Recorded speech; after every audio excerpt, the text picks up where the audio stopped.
How was the lighting? Oh, I can hear myself through your thing. Turn down the speaker. Do you think it's the recording mechanism? Yes.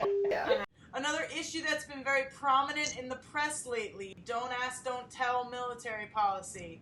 What are your thoughts, and do you think we'll see this ended?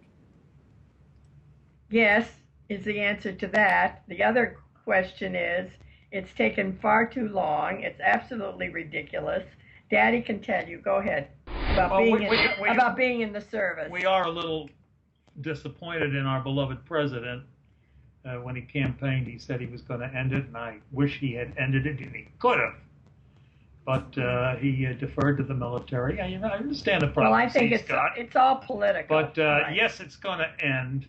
It's going to end soon. There have been a couple of favorable federal court decisions in California very recently, and I think that at some point the Defense Secretary Gates is going to get off his rear end and end it. As a matter of fact, I heard on television the last couple of days, or read in the paper, that the military is actually actively now accepting gays for service. Openly gay. I have a little experience in the service, not an ego trip, World War II and the Korean War.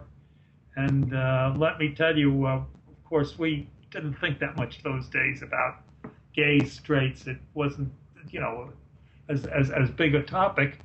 But I know we had gays, and they served beautifully. They're soldiers. I respect them. They can use them. They got your back. So we hope that finally we'll put to rest that. I think it's disgusting. I think it's disgusting what we've done. And what was really disgusting was here we are in the middle of wars, two fronts, and the military was letting go people who were specialists in things we needed, like language specialists in Afghanistan and Iraq.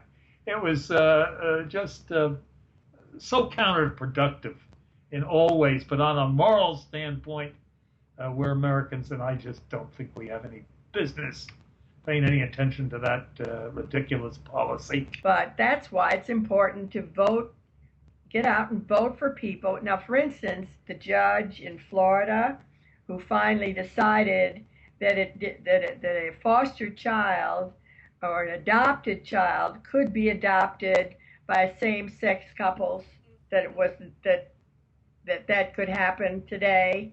Before, they couldn't do that in Florida. That kind of stuff needs to happen more and more. Mm-hmm. And you've got to get out and do it yourself, not watch your neighbor. Right. You're exactly right. I hope we've gotten it across. The idea is that it's important. The vote makes a difference. If you want to be able to complain, participate. Right. Mm-hmm. Well, that's true. That's true. Now, I belong to the League of Women Voters for probably 35 years. And you were president, I might add. I was the president. Northern Valley League of Women Voters in New Jersey. And the league was. I can boast about her. The league was started in 1920 when women got the vote. Wow. I mean, can you imagine? It's less than 100 years that women have had the vote. So that's something to think about. So anyway, it's great talking to you girls. Great talking to you guys too. Thanks again for joining us. A good conversation on politics, and hopefully we'll educate our viewers as much as I hope so. Maybe motivate some to get out and vote as well. Were you guys alive when it changed that women can vote? No.